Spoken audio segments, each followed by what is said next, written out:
All right, the court will follow the agreement, sentence you to 35 years in prison. There's an affirmative finding of deadly weapon. The court will give you credit for any time served. Showing you what's entitled Trial Court Certification of Defendants 22 CR 8635, State of Texas versus Bondale Skirvin. Could I have parties announced for the record for the state? Brittany Mitchell for the state. For the defense? Jay Norton for Mr. Sterling. Are you Mr. Skirvin? Yes, ma'am. Counsel, have you received all the discovery in this case and did you review it with your client? Yes, ma'am. Court will find that the state is in compliance with discovery.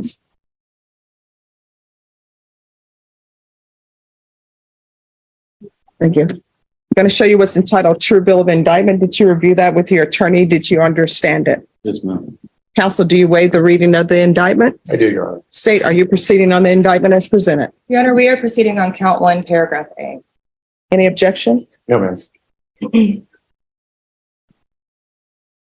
Showing you what's entitled Court Admonishments and Defendants Waivers and Affidavit of Admonitions. Did you review that with your attorney? Did you understand it? Did you sign it in all the appropriate places? Yes, ma'am. You understand you're charged with the offense of murder. That's a first-degree felony. The range of punishment is anywhere from 5 to 99 years up to life in prison and up to a $10,000 fine. Did you understand? Yes, ma'am. If you have a plea bargain agreement with the state, the court does not have to follow your plea. You want to go around?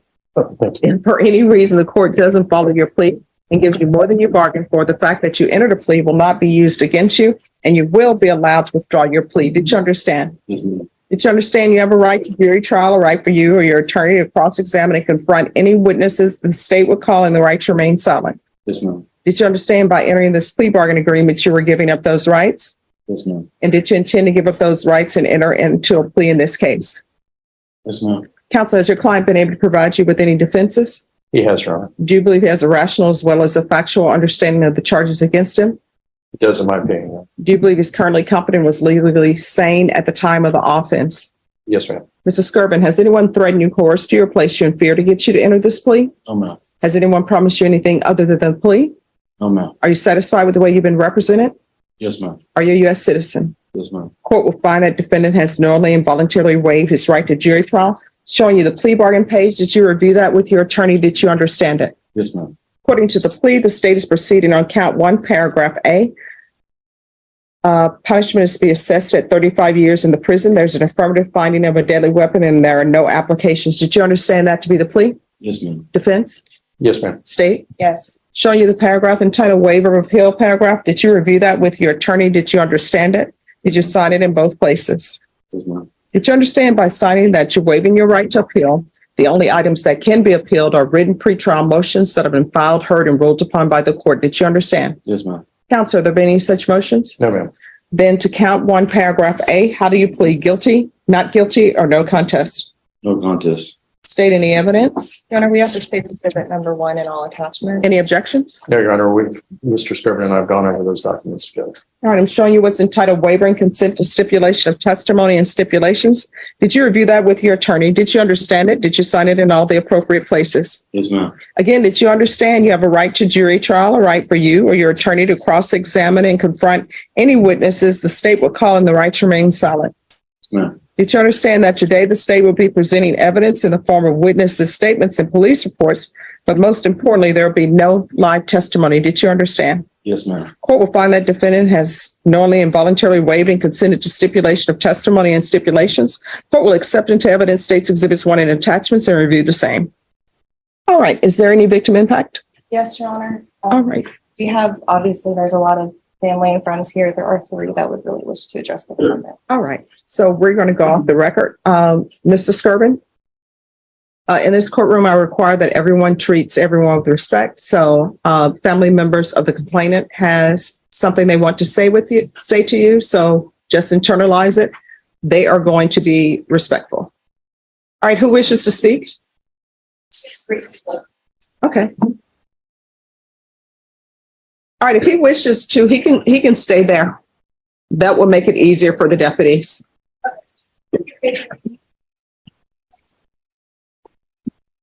I'm told, brother, to me, you a coward. 35 years ain't no time. You know what I'm saying? I respect this courtroom, so I don't feel like you remorseful. I feel like, what you're doing is fucked up. See my language. All right, so everyone, here's the thing. No. Here's the thing, everyone. I understand that tempers are high, and they're always high in these cases in felony court. But I understand that they're even higher when it involves a murder case. And I understand that someone has lost a loved one. I do understand, but we are not going to use profanity in this court.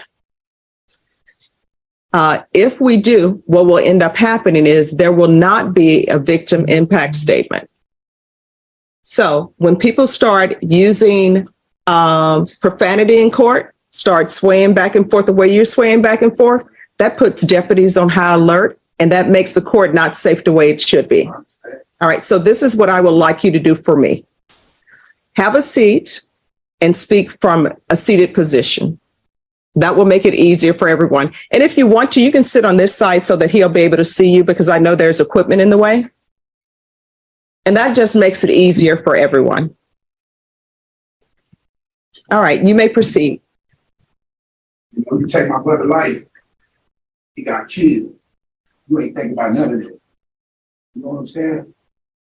Y'all would never know how it feels to lose a loved one because you're a coward. I'm from the streets, I know what it is. So, but I'll never respect this because you did it in a cowardly way. You know what I'm saying? You take my brother's life for what? For nothing. For nothing. Because you was a coward, because you couldn't face that.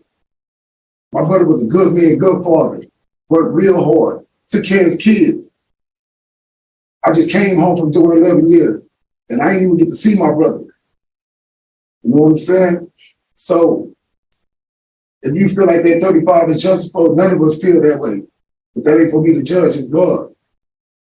So, with that said, I hope when you sit in there, you really realize the life that you're taking, it ain't gonna never just be what it is.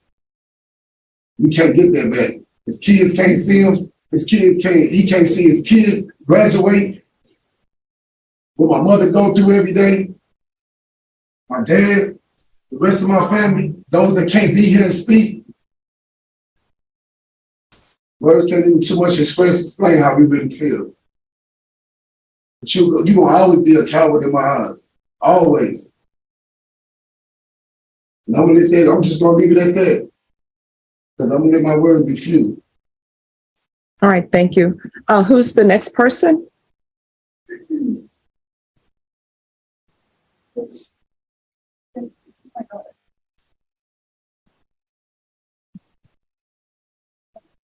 So I'm just gonna speak on behalf of the twin. You took his father for my daughter. Okay.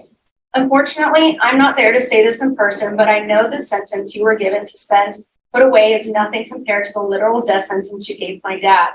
You're a complete coward, and I hope you live the rest of your life in shame and guilt. I walk the stage to graduate in 3 weeks, and I won't have my dad in the stands watching me because of you.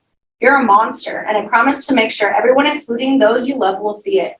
You get the freedom of getting visits from your kids, while me and my siblings get the pain of visiting a cemetery. When you do get those visits from your kids, I hope all they see is a criminal, a monster, and a disgusting human. One day, these same words will come to you again, but from my mouth, and I'll look at you in your face as your life goes downhill the way you looked at my dad and took his life. I promise you won't live to see a normal life again as long as I'm around. I'll make sure your face is engraved in people's heads so when they see you, they will see a murderer. My dad taught me and my siblings to be strong physically and mentally, so I assure you that I will get justice for my dad one way or another. This isn't the end, so remember, please, with these words with every day that passes. Okay. Is there anyone else? Final one. Your Honor, I'd ask if I could use the microphone. You have nothing to worry about me.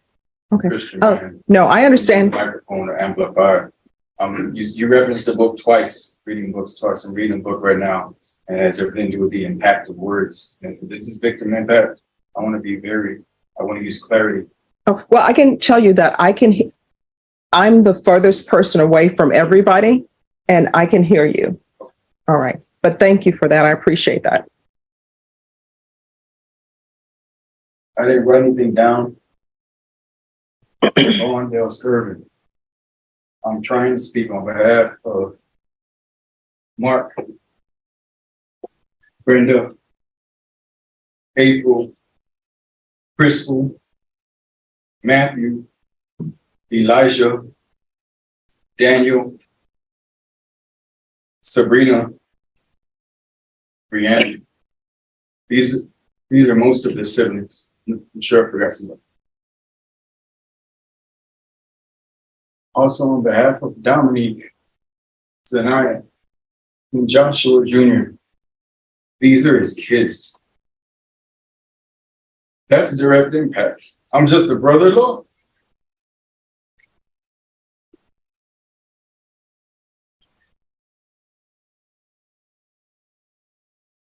I'm just a brother-in-law. When I have to hear his mother, Antonia, say that you get to still see your family.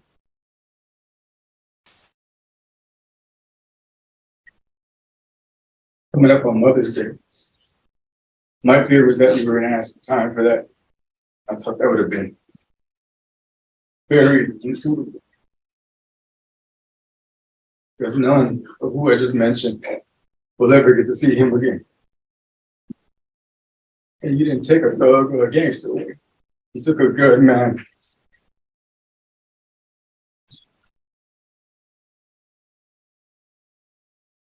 Always be a Christian man. My wife said, April, she said, make sure he knows that on behalf of her and everybody that agreed with her, that they forgive you. Because well, it's just in the Bible, I know I do too. I have to. I implore you to read the book of Job. The book of Job is a complicated book. It's one of the hardest to read because it's a man that followed God with everything that's going to learn now, but it's so hard. Look at you because can't help but think on November 21st, when I'm talking to the doctor outside of 309, the room he died in. And I asked him how many gunshots did he receive? And the doctor says, we can't even tell. And you as a human being get to stand there and I can be honest with you. Do you receive what you did that in front of your kids? I gotta forgive you because I can only hope that your kids do the same for you. I thought I was gonna be cool when I came up here and I can't. I forgive you. I forgive you and I hope God does the same. But just know I named those names and that's just the beginning of it because you took the life of the party. You took a human being that was anything but nothing before being the best father that I know. And I'm a great father. And you did that in front of your own kids. I don't know what was going through your head when that happened. That's for you and God.